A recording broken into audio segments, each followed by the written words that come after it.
Good evening. Dean Hayes, by authorization of the Board of Governors of Colorado State University System and the Colorado State University faculty, I declare the 115th commencement of the Warner College of Natural Resources and the 133rd commencement of Colorado State University to be in session.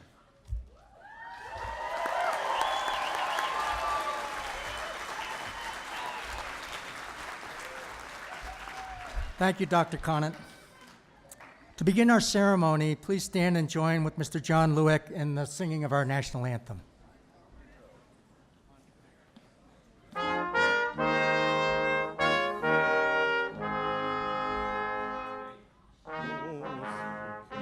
you see by the dawn's early light what so proudly we hail at the twilight's last gleaming, whose broad stripes and bright stars through the perilous fight, while the ramparts we watched were so gallantly streaming, and the rocket's red glare, the bombs bursting in air,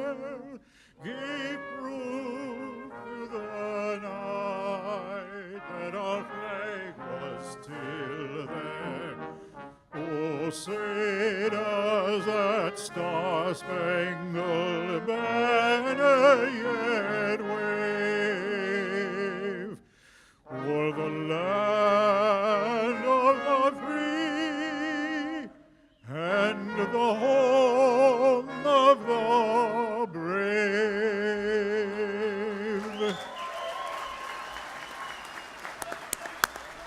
Thank you, and please be seated.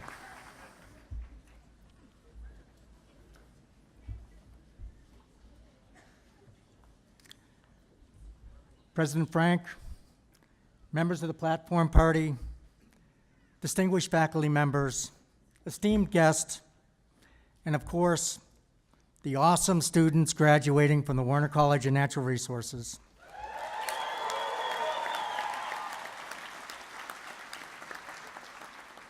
Good evening. It's my honor to welcome you to the Warner College of Natural Resources Fall 2015 Commencement Ceremony. I'm John Hayes, Dean of the Warner College of Natural Resources, and I'm so proud to be standing in front of this amazing group of students who are moving along their journeys to become the next generation of leaders in a diverse suite of natural resource fields and who are about to become the most recent graduates of Colorado State University.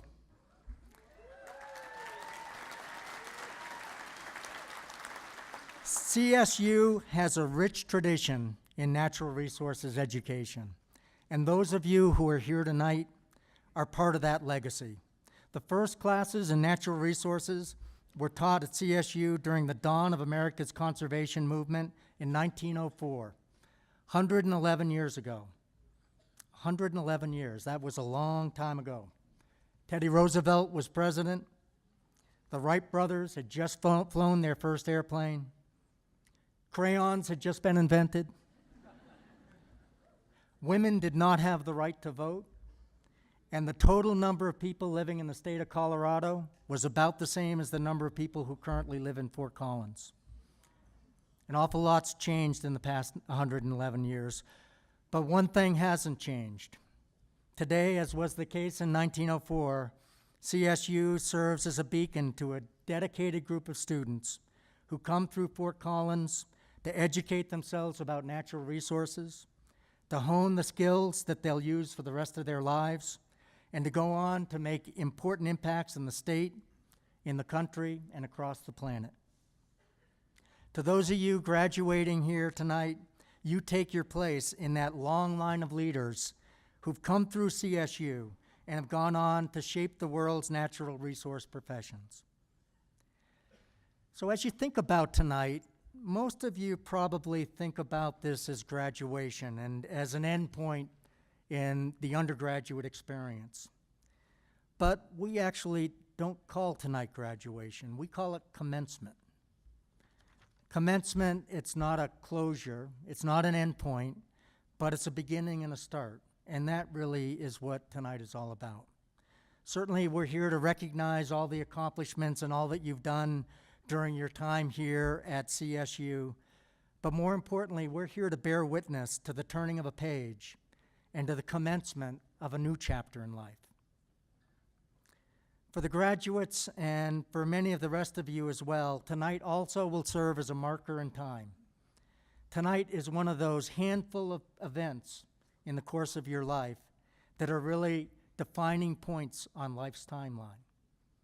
From here on out, many of the things that happen to you will be described as having occurred before tonight or after tonight. Truly is an important evening.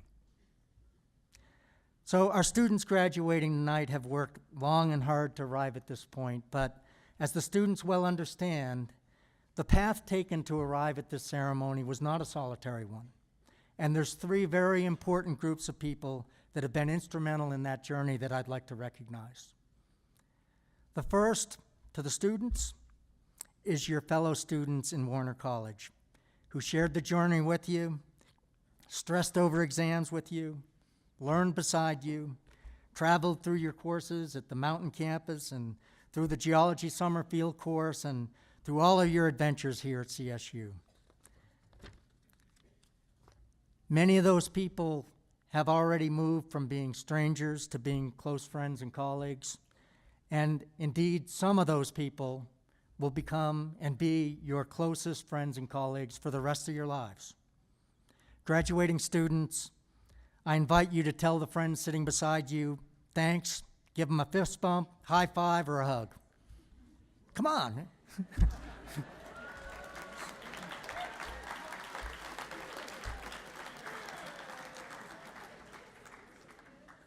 Second group I'd like to recognize is the amazing faculty at CSU.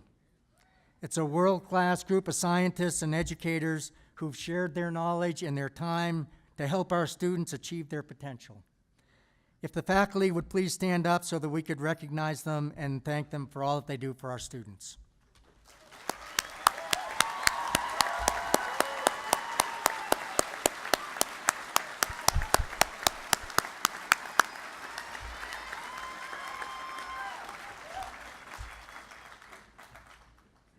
And the third is perhaps the most important group. It's the parents and spouses, the friends and siblings, and the community of people who stood beside each of our students, lended a helping hand when it was needed, offered a pat on the back when good grades were achieved or when projects were finished, who included many of our students on their cell phone payment plans, who gave encouragement and hope on days when it was needed to smooth the path to the finish line. Would the family and friends of our graduates please stand so that they can be recognized and we can thank you for all that you've done.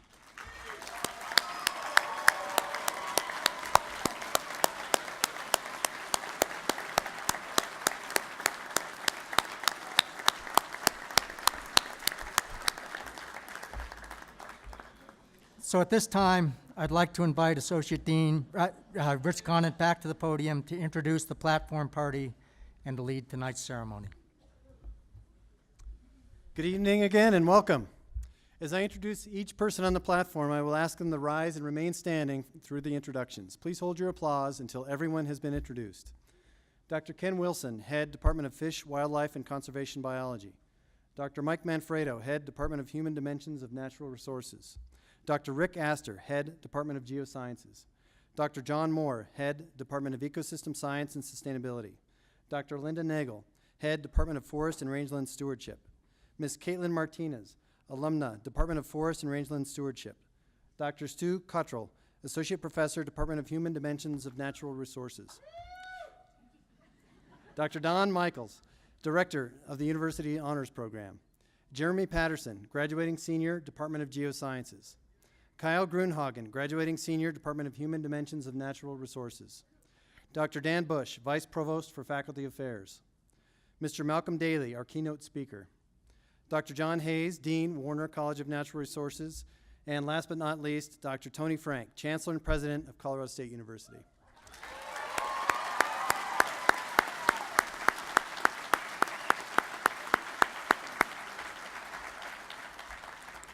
I would also like to take this moment to introduce Dr. John Lewick, our soloist and our quintet, Big Thompson Brass. Let's recognize this group.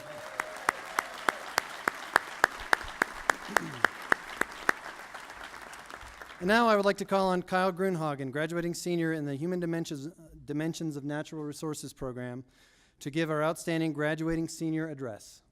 Kyle?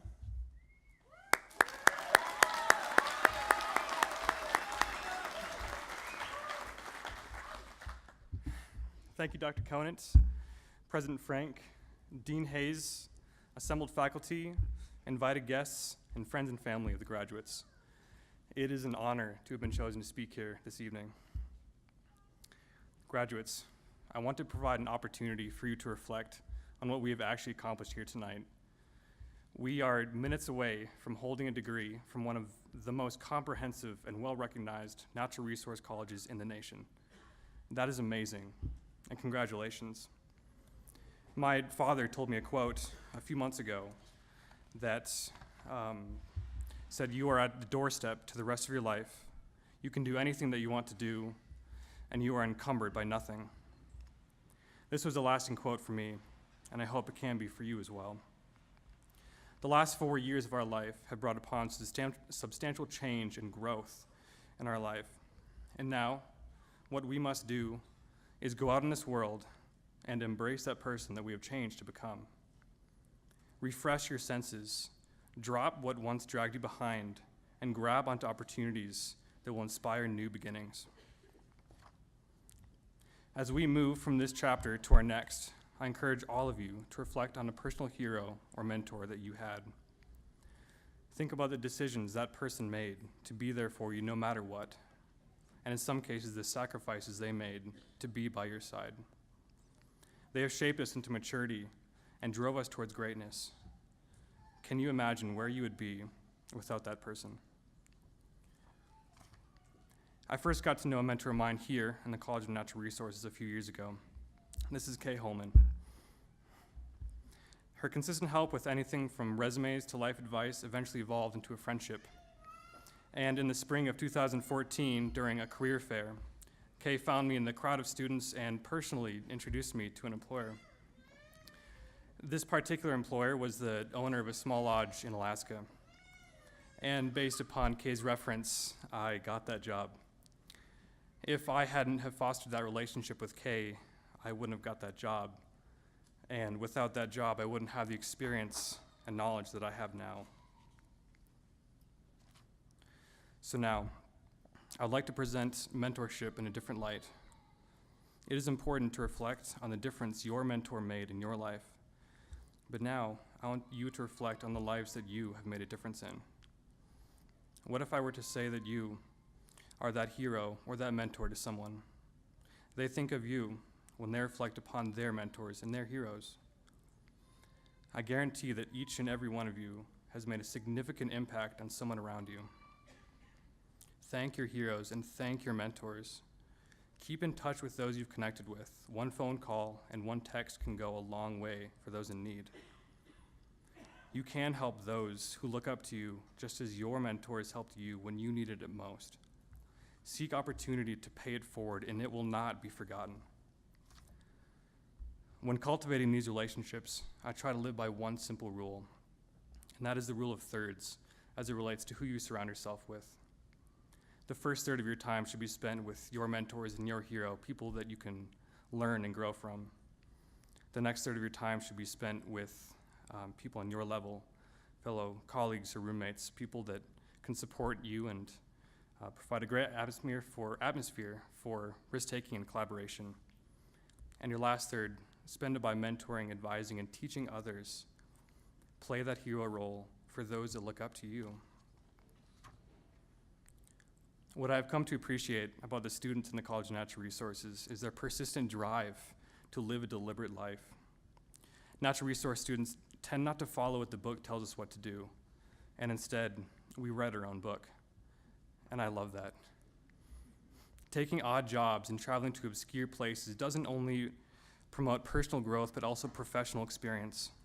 In every one of my professional interviews, I've talked more about my odd jobs, such as doing evictions with the police department, bartending at a remote Alaskan lodge, and even though it was a 15-minute stint, being a taxi driver in Bahariya, Egypt. Diversity of experience is what the world craves. Use your traveling experiences and stories to your advantage and create value out of them. I recently had an interview with Vail Resorts, and during my interview, I told a story about my travels in Nepal. I told them about the time that I was detained in the Kathmandu airport because officials misinterpreted me as a security threat. I remember being brought back into a small office, door locked, as 3 Nepalese guards began to argue. None of my records were found, and as I don't speak Nepalese, I was horrified and confused. After about 45 minutes of attempting to communicate, I was finally allowed to leave. 2 guards grabbed me by my arms and brought me to the drop-off and loading zone, where a taxi brought me back to Tom L. Square. What telling this story during my interview did was it showed that I could not only think on my feet, but stay calm during a crisis. I found out recently that I did get that job. And in fact, that story was one of the reasons why I was hired. So parents out there, don't be afraid to let your kids get strange and obscure jobs. Don't be afraid to let them travel. It'll pay off in ways that we can't comprehend at this point. And thank you, Mom and Dad, for letting me travel alone to developing countries, or else I would not have a story about how traveling actually pays off in the professional world. My last piece of advice before we walk this stage together is to seek your why. What you do is just as important as why you do it. Set your precedents and create a discipline to lead a great life. We may not be able to change the world individually, but what I know we can do is provide the stepping stones for the next class so they will be one pace closer to transforming the world. Thank you.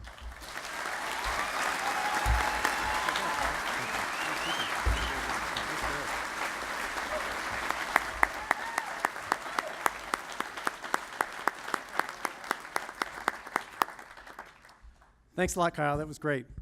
At this time, I would like to call on Jeremy Patterson, graduating senior in the Geosciences Department, who will introduce our commencement speaker. Jeremy.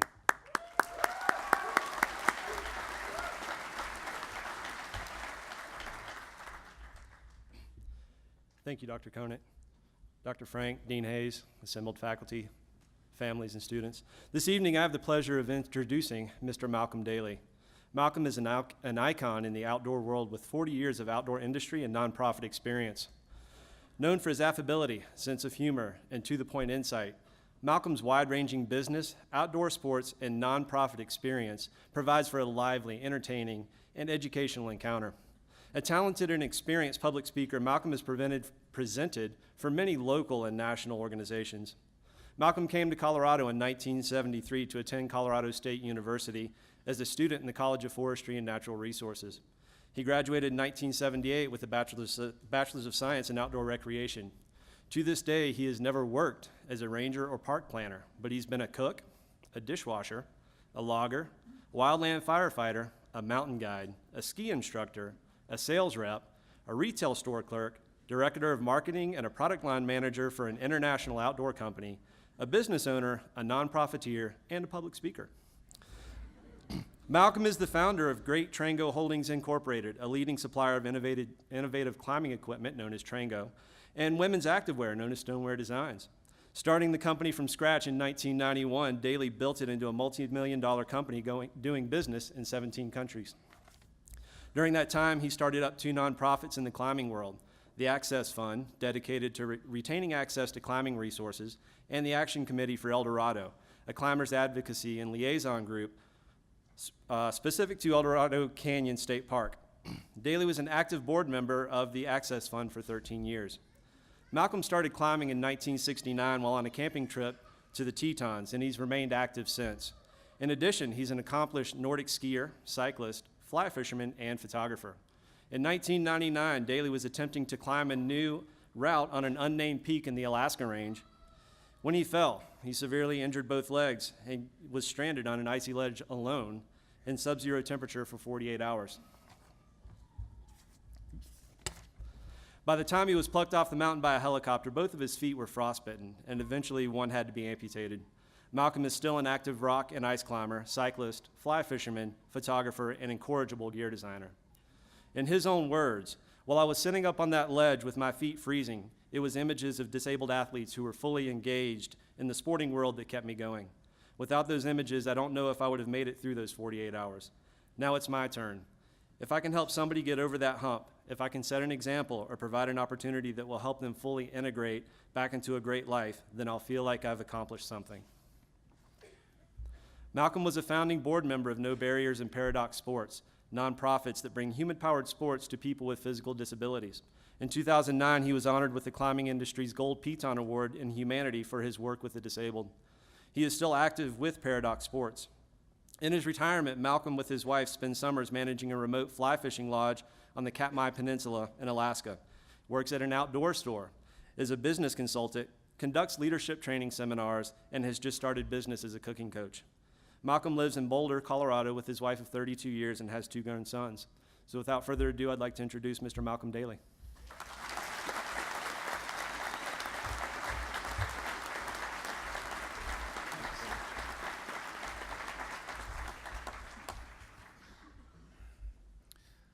Excuse me while I get my props out here. Thank you for having me here, Dr. Frank, Dean Hayes, everybody else who was involved in bringing me up here. Sorry, it's been a while. I don't know where to start other than to say thank you, and boy, it's been great. I'll have to thank my wife over there and our friends, my family. Particularly, I'd like to thank my father, who was really formative in my ethic, both personal ethics and environmental ethics. He was an unapologetic, liberal, environmental, anti-war activist in the 60s while he worked for Pratt & Whitney Aircraft, which made jet engines for the fighter planes in in Vietnam. He was the guy who was recycling newspapers. That was our project every week. We had to collect all the newspapers from the neighborhood and bundle them and set them out with the weekly pickup to be recycled. He was the one who was always yelling at us for leaving lights on in the room, and he had this diatribe against electric heat for home, wondering why it made sense to dig up coal, to put it on a train, take it to a coal plant to burn, to boil water, to make steam, to turn a generator, to make electricity. He'd go through this whole thing every time he got going on it. Anyway, I was pretty solidly in that camp by the time I was 10. And thanks to my dad. My parents thought I came to college, or came to Colorado to go to college, but I really came to ski. Because I just knew, growing up in Connecticut, that you could move anywhere in Colorado, and you were just 5 minutes away from powder stashes. Well, you guys have spent enough time in Fort Collins to know that's not quite right. But the good thing was I started cross-country skiing, and back when we first came, Cameron Pass was not open yet. There was a gate across there, and they were doing construction up at Joe Wright Reservoir. We knew the foreman, and so he gave us the key, and so we got first shots, first descents, Diamond Peaks, Lake Agnes. Did my mic just go out? Diamond Peaks, Lake Agnes, Seven Utes Mountain, all of that beautiful stuff, Montgomery Pass. We got to be some of the first people up there. Of course, we were accompanied by the old guys like Stuart Krebs, who I think was a prof here back in the day, anthropology. Robbie Tangerty, who escaped from Czechoslovakia in 1988 with his family on skis. We had some real characters. We think we're badass. In addition to skiing, I spent a lot of time climbing and bouldering. Horsetooth Reservoir was the epicenter of bouldering in the United States, and so we had a lot of traveling climbers who'd come here from all over the world, and I got to meet those guys. What was really important is that those were the people I made my bonds with, and little did I know it, but I was building a network that would support me and encourage me for the rest of my life. During that time, I was teaching backpacking and worked for Preview CSU, which I don't know if you still have Preview CSU or not, but the incoming freshmen could come in and pre-register for classes, and they could sign up to go for a backpacking trip, and I got to guide those out of Pingree Park. I had a client from hell named Davette. Think about that. And she hated everything about backpacking. She didn't like the sun, she didn't like the bugs, she didn't like the gorp, she didn't like the food, she didn't like the blisters, she didn't like the tent. There was nothing good about it. 10 days after we got back, A.R. Chamberlain, President Frank's predecessor, got a letter from Davette's father, 2 pages of complaints about this trip, a whole paragraph about me saying that I was a danger and a menace to all those who traveled in the mountains with me, and I should be forever banned from going or taking people into the outdoors in a responsible position. So that's how I began my career as a mountain guide.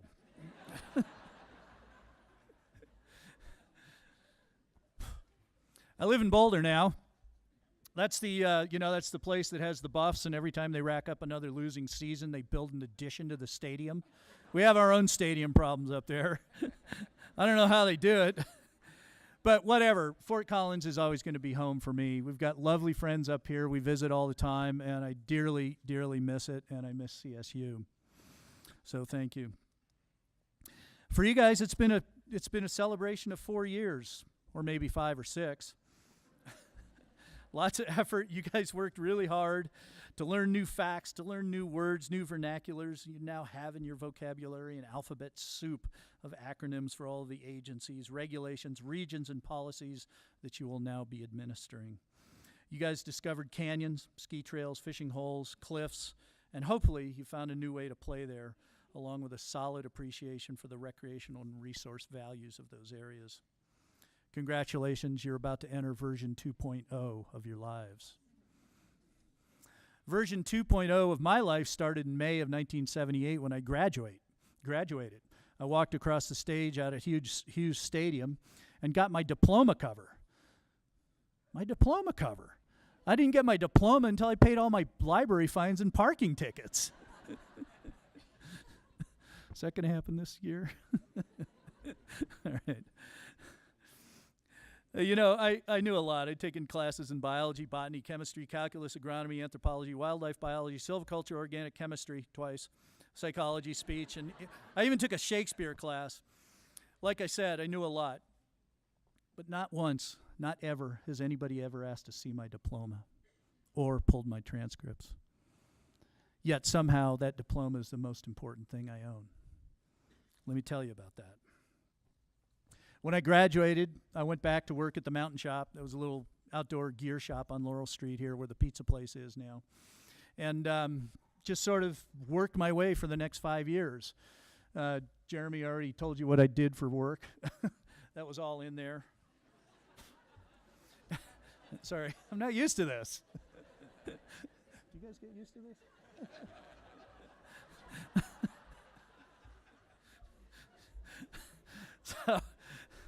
Sorry, anyway, after 5 or 6 years at the Mountain Shop, I started working as a sales rep for one of the ski companies, and then eventually sort of infiltrated my way into the manufacturing end of the business rather than the retail end of the business.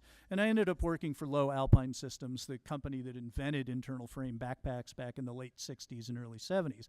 They were a big deal. They were a big international brand, and because I could write, I had a little Macintosh computer, and I wrote a newsletter to my customers. Because I could write, they hired me to be the director of advertising and marketing for a $22 million company. Boy, was I in above my pay grade.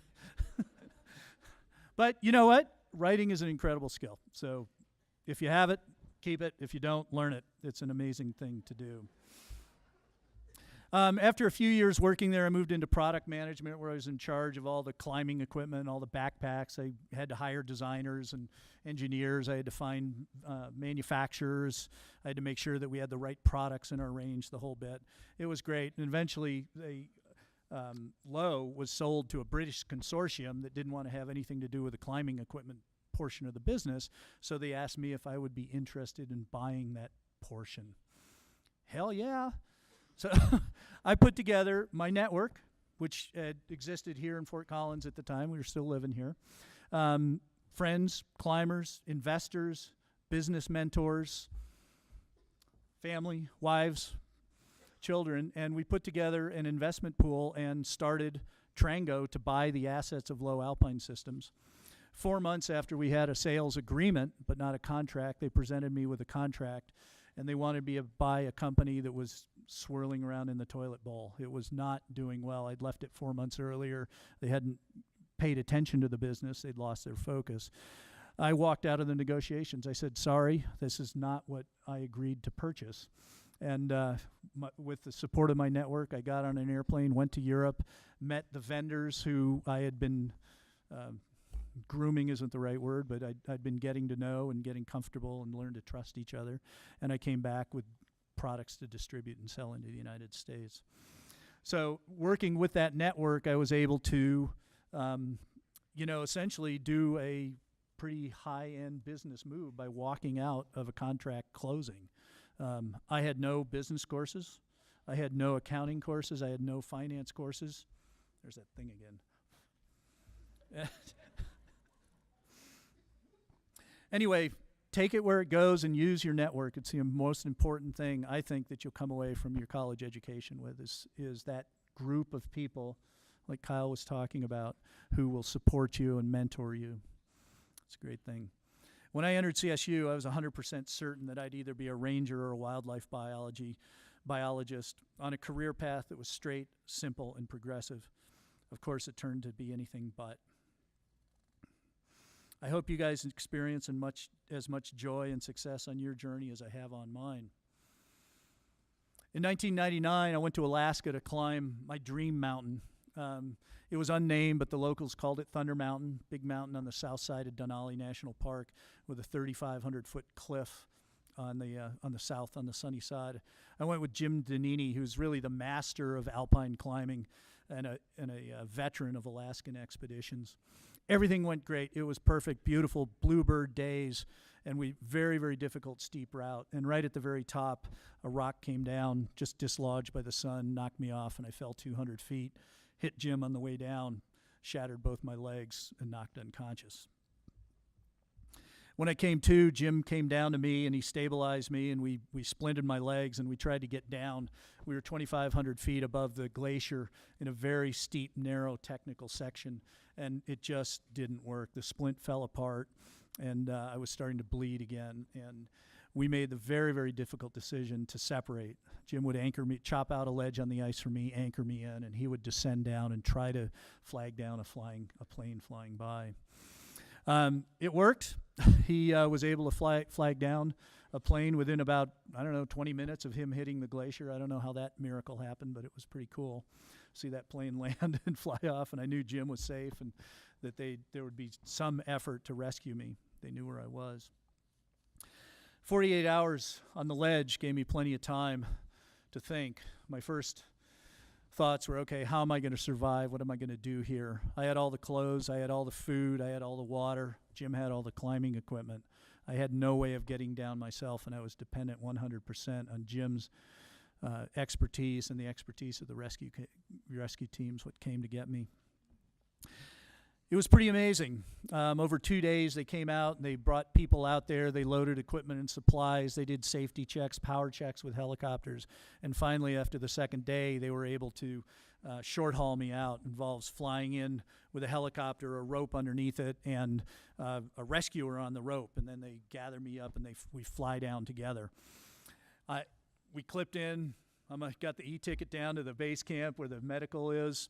I was warm. I'd been exercising with my arms, doing windmills and sit-ups and crunches. I couldn't do anything with my feet.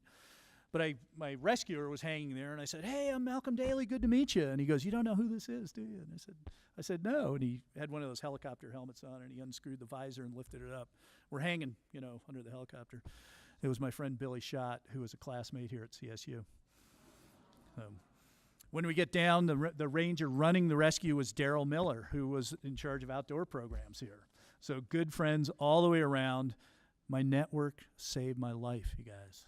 My network saved my life. Don't undervalue that.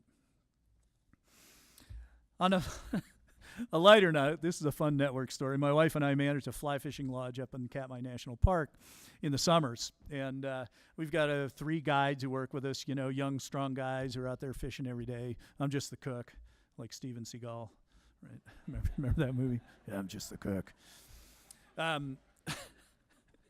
Anyway, I got a day off, and I got to fly over to Brooks Falls. That's where the picture of the salmon jumping into the bear's mouth is, that everybody tries to emulate. And you got to go to bear school when you come in there because there's bears all over. And we'd been around bears all summer, so I didn't need it, but I had to do it anyway to get the little bear badge. And I go in, and there's this young, blonde, very pretty ranger with a flat hat and everything giving us the instruction. And she recognized me, and she goes, "Oh, my God, you went to CSU." And I said, "Yeah, how do you know?" Going to break protocol here.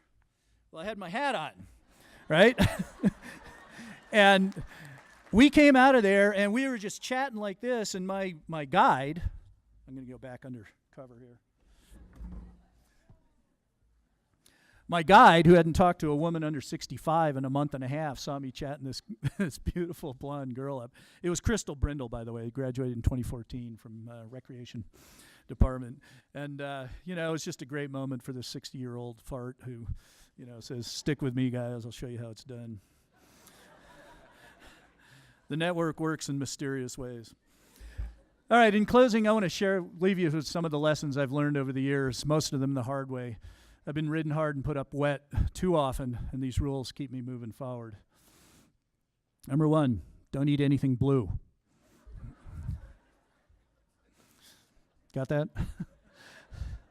Number 2, give back and watch your network grow. All right, I was amazed. I thought I had a good network, and then I started working in the nonprofit space. Starting the Access Fund, all of a sudden, bam, 3, 4, 5, 6 times the number of people I could call on to help and to refer to.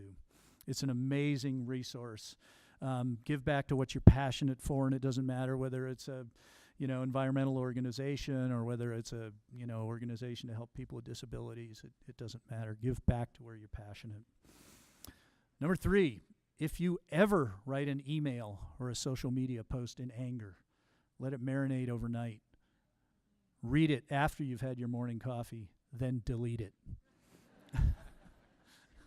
You got that? Number 4, buy a garlic every time you go to the grocery store. That one's easy. You Italian? Number 5, write clearly, write well, keep it short. Number 6, don't burn that bridge.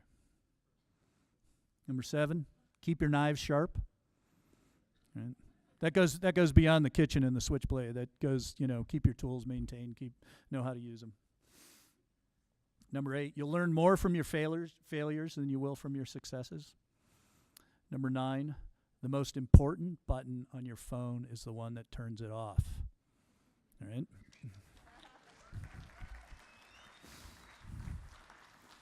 And finally, nurture the network. Nurture the network. Remember these rules when you meet your own day vet. Remember them when you have to flush your business plan right down the toilet. And remember them when you're stranded on that icy ledge. Plans for the future have a way of going off the rails, but if you deal with them with a clear purpose, with integrity, and an active network, you'll have a great life. Congratulations and party on.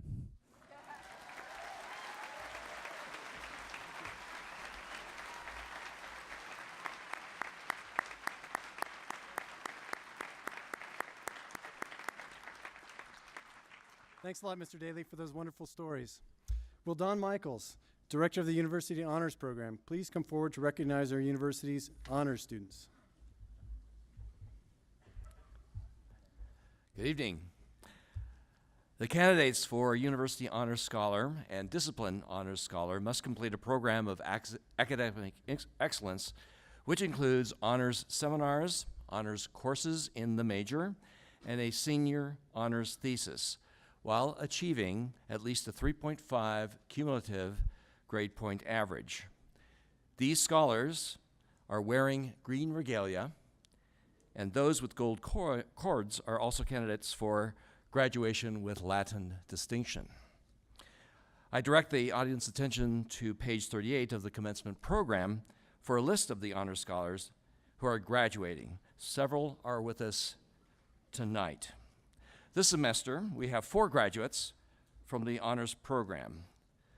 Will you stand as your name is called? Allison Peterson, Department of Ecosystem Science and Sustainability.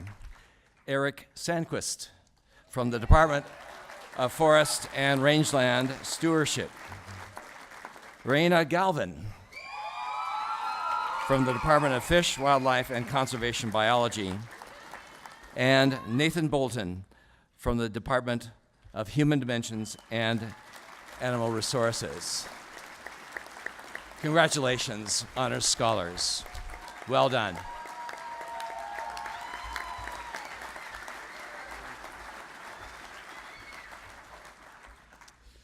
Thanks, Don. Will Dr. Stu Cottrell, Associate Professor in the Department of Human Dimensions of Natural Resources, please come forward to recognize our College Honor Society initiates. Thank you, Dr. Conant. Now we will recognize our candidates of distinction for fall 2015. These graduates symbolize the academic achievements of approximately the upper 10% of today's degree recipients. Under the policy of the Faculty Council, candidates for distinction are determined as follows. Those with the designation of summa cum laude constitute approximately the top 1%. Those designated as magna cum laude constitute approximately the next 3% of the class. And those designated cum laude constitute approximately the next 6% of the class. The students who have been nominated to these distinctions are wearing gold, robes, or green robes with gold cords and will be identified separately as they receive their diplomas. Please stand now as a group and be recognized.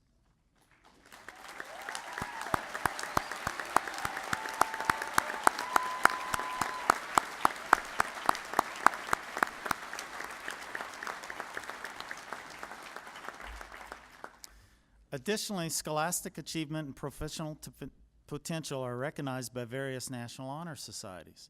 Select members of the 2015 graduating class have been recognized for these achievements, for their achievements through initiation into Chi Sigma Phi. Chi Sigma Phi is the only national honor society which recognizes students in forestry and all natural resource areas. Students who've maintained excellent academic records and who exhibit outstanding potential for success in their specific professional areas are invited to membership. You will recognize these graduates by their green, white, and gold stoles. With the initiatives of the Chi Sigma Phi, please stand and be recognized. Congratulations.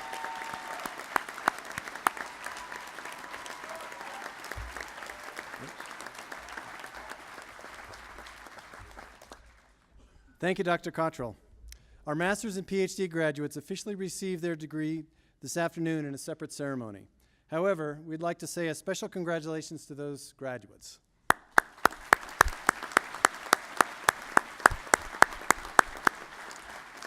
Now, will Chancellor Tony Frank please come forward to confer the degrees?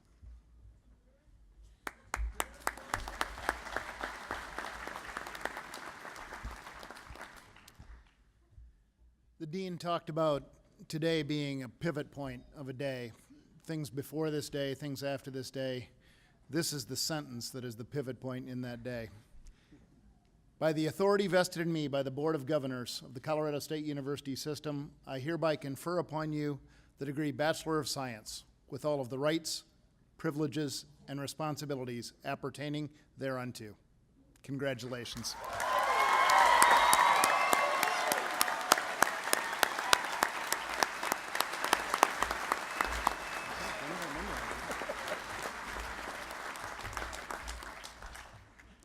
Thank you, Chancellor Frank.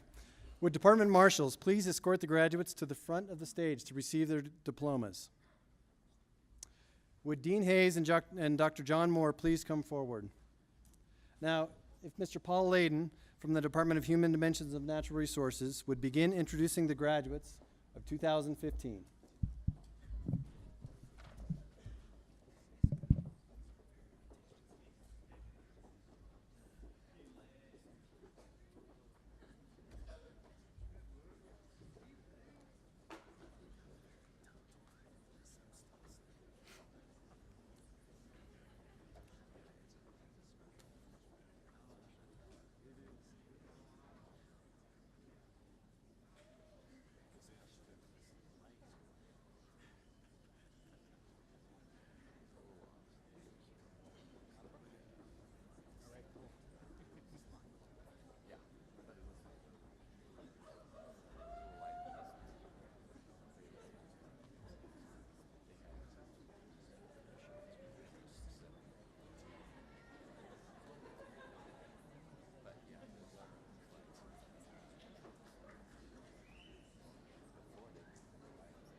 Department of Ecosystem Science and Sustainability, Department Head Dr. John Moore.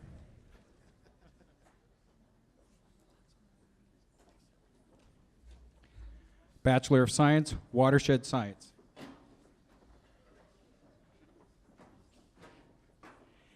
Annalise Jane DeGroot. Christian Kenneth Gandrude. Zachary John Novak. Joshua Tyler Padilla.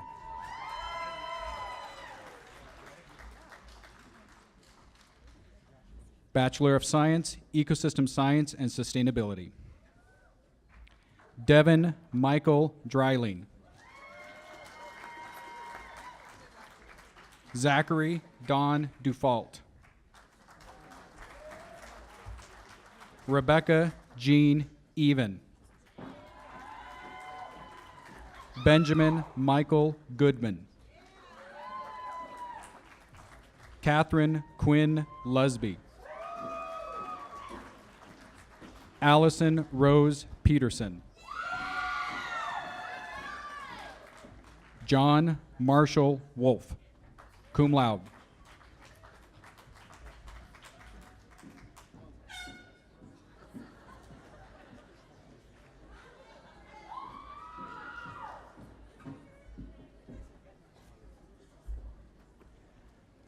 Department of Forest and Rangeland Stewardship. Department Head, Dr. Linda Nagel. Bachelor of Science, Natural Resource Management. Michelle Nicole Mursky. Jordan Ryan Roof, and Bachelor of Science, Forestry. Christopher Glenn Smith, Bachelor of Science, Natural Resources Management, and Bachelor of Science, Forestry. Travis C. McCullough, Bachelor of Science, Natural Resources Management. Colin Timothy Durkee. Matthew Thomas Beach. Chase David Johnson. Quentin Owen Hare. Arthur Eberline. David Allen Cummings. Emily Ann Chavez. Lucas Charles Samaras. Drew Leo. Andrew Gabriel Pryor. Eric Stephen Sandquist, cum laude. Brianna Kaliko Lehua Okelana Magwal, cum laude. Rebecca M. Lutz. Adam John Nickel. Hannah Christine Weaver. Savannah Marie Warwick.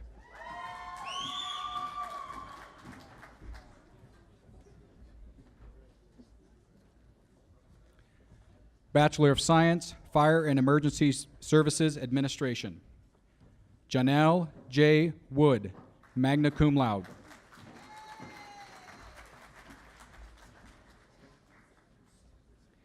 Bachelor of Science, Forestry. Brendan David Held. Cameron Kennedy Stepp. Andrew Eugene Keats, also Bachelor of Science, Natural Resources Management. Ember Kayleen Connor, Bachelor of Science, Forestry. Brandon Colton Bryce. Alec Michael Montelongo. Brianna Patricia Sharon, Natural Resources Management and Bachelor of Science, Forestry. Maxwell David Erickson, Bachelor of Science, Forestry. Kyle Adam Larson. Isaac Robert Komkowicz. Jacob Thomas Dorset, also Bachelor of Science, Natural Resources Management.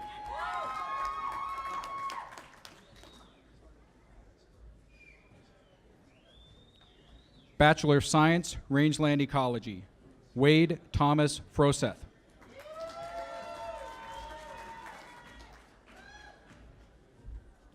Department of Geosciences, Department Head Dr. Rick Astor.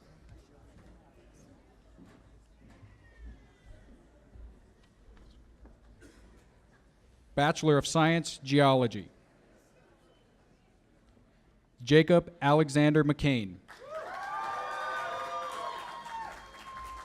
Megan Michelle Bretsch. James Ryan Henry Winter. Eric James Sampson.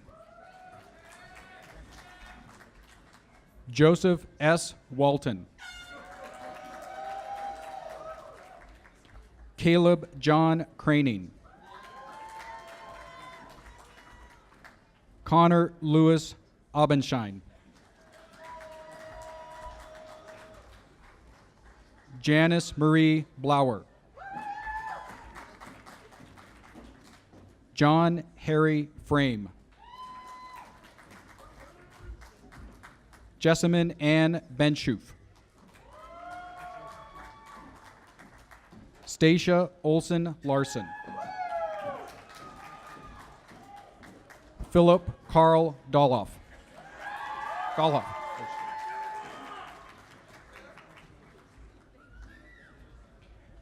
Matthew Colin Supis. Jeremy Ryan Patterson.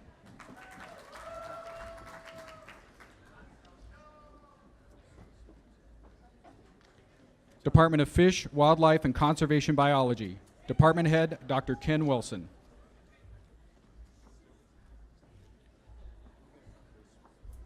Bachelor of Science, Fish, Wildlife, and Conservation Biology. Ood Thomas Jacqueson III, cum laude. Brianna Lynn Dodge. Jacob Michael Peterson. Christopher Galen Lashmet. Hannah Eichenberger Gay. Joshua Stewart Eisenberg.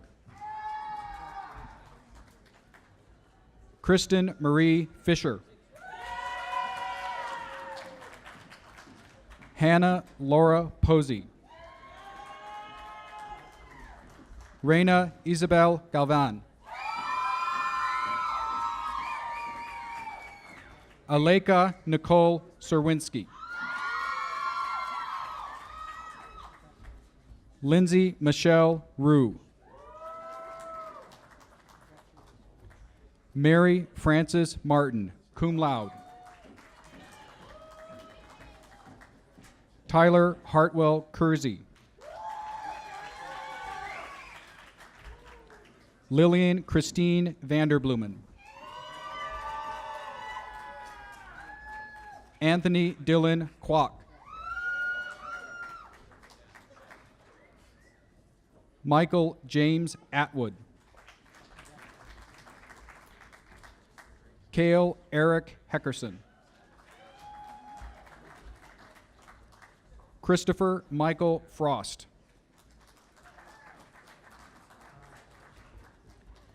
James Lester Fries.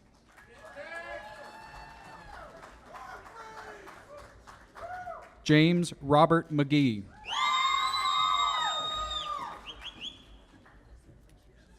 Molly Rose Selleck.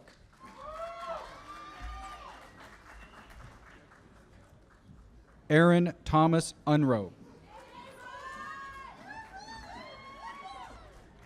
Jacob Anthony Valeskovich.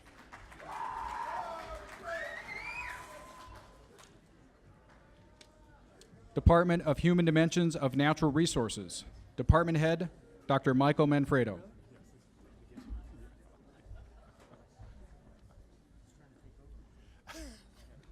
Bachelor of Science, Natural Resource, Recreation, and Tourism.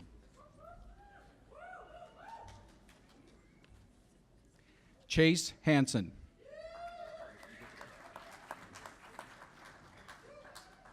Kyle John Grunhagen. Crystal Evans.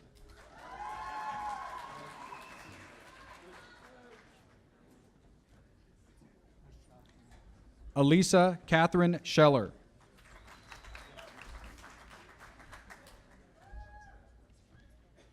Kaylee Elaine Robinson.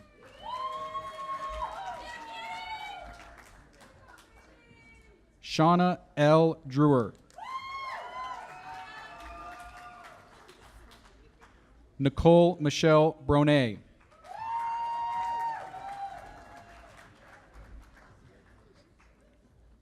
Berkeley Nicole Bryant.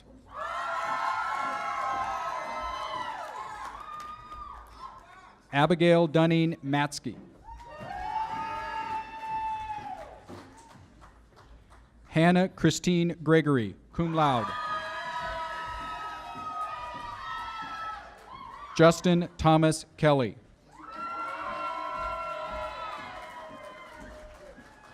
Brianna Shea Anthony.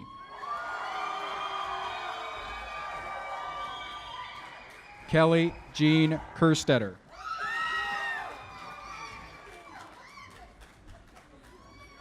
Samantha Ann Will. Isabel Blaze Rosenberg.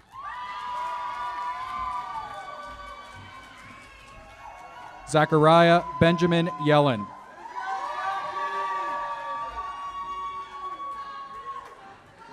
Andrew Robert Bosher.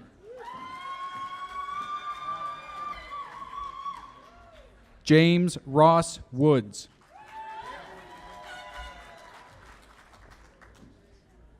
Lucia Carolyn Kerr. Matthew William Bloggett.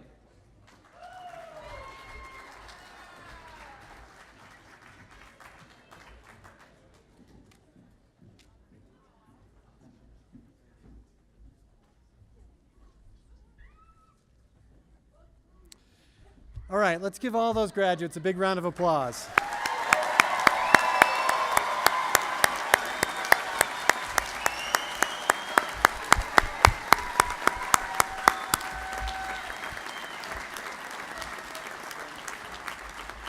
Congratulations. Now, will Ms. Caitlin Martinez please come forward to address our new alumni? Thank you for that introduction. My name is Caitlin Martinez, and just 7 short months ago, I was sitting where you all are with my new diploma from Warner College of Natural Resources. I remember feeling so proud and excited to finally have that diploma in my hands. I rushed over to take my picture, and I was holding my diploma upside down. Mom and Dad are pretty proud to hang that one up. I also remember feeling pretty sentimental and kind of sad about leaving all these wonderful people, this place, this university, and everyone kept telling me about entering this scary place called the real world. And of course, leaving behind all the wonderful memories I made at Warner College. It may be time for you all to move on, and whether that means staying here in Fort Collins or traveling to the far ends of the world, you all have one very important thing in common with each other, and that is that you are now alumni of Colorado State.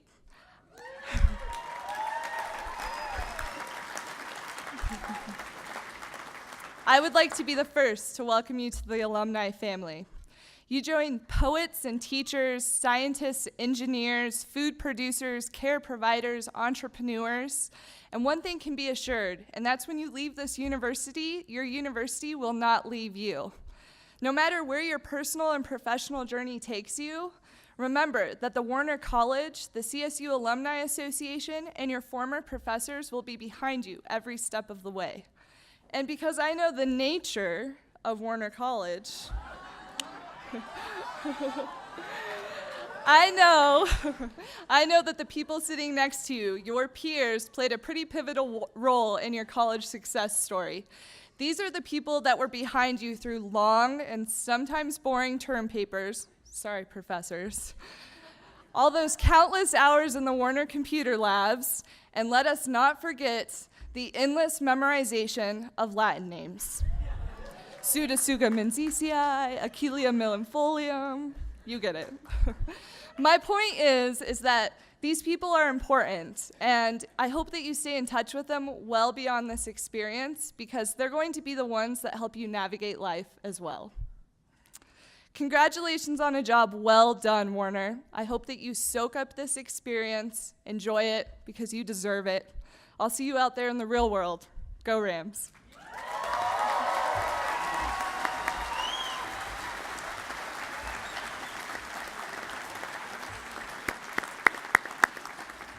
Now, would Dean Hayes please come forward to provide our closing remarks?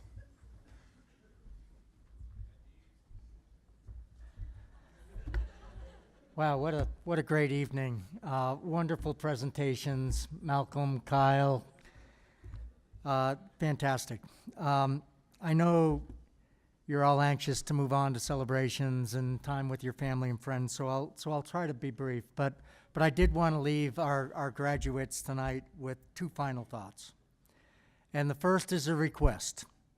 That request is to stay in touch. We'd love to see you at NR Days, at seminars and alumni gatherings, college and university events. At students, you have benefited greatly from our alums. They've given their time and money to make us stronger. They've worked with us to envision and build the best possible programs, and they've shared their wisdom and guidance with you to help you in your education. Tonight, you have moved from being a student to being an alum, and we look forward to you taking your place with Caitlin and the hundreds of other alums across the state and across the world to continue to work with us to build on the passion that we all share. My final comment is stimulated by an editorial that I read earlier this month. The editorial read, "It seems as we grow older that we are haunted less by what we have done than by what we have failed to do, whether through lack of courage or inattention or insufficient readiness to cast caution to the winds. What's done is done, but the undone is another matter." You leave here and you continue on your path into a society and a world faced with immense problems. Tonight, we can scarcely imagine what some of the issues and challenges are that you'll be facing as your journey unfolds. But as you move down that path, I have confidence in you, and I have confidence that the foundation that you built while you're here at CSU sets the stage so that you won't leave undone that which needs to be done. That you'll be attentive and aware when those times are in front of you, and that you'll have the courage to step up and do the right thing. So go forth, do great things, make a positive impact on this amazing planet that we live in. And I wish you all the possible happiness and fulfillment as you pursue your dreams and as you take the next steps along your path. With that, please stand and join John Lewick in the singing of the Colorado State University alma mater. I'm sure that you all have the words memorized, but for the few who may not, the words can be found on the first page of the commencement program.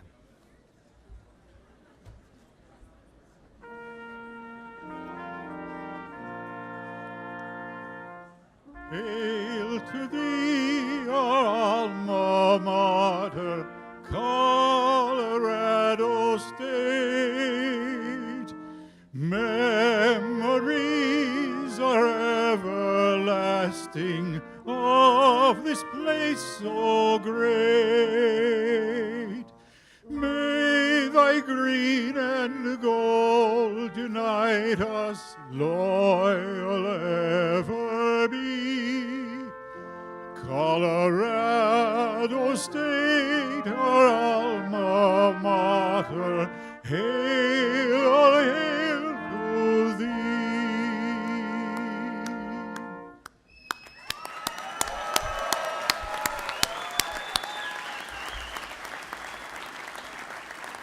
Congratulations once again to the graduates, and thank you all for joining us this evening.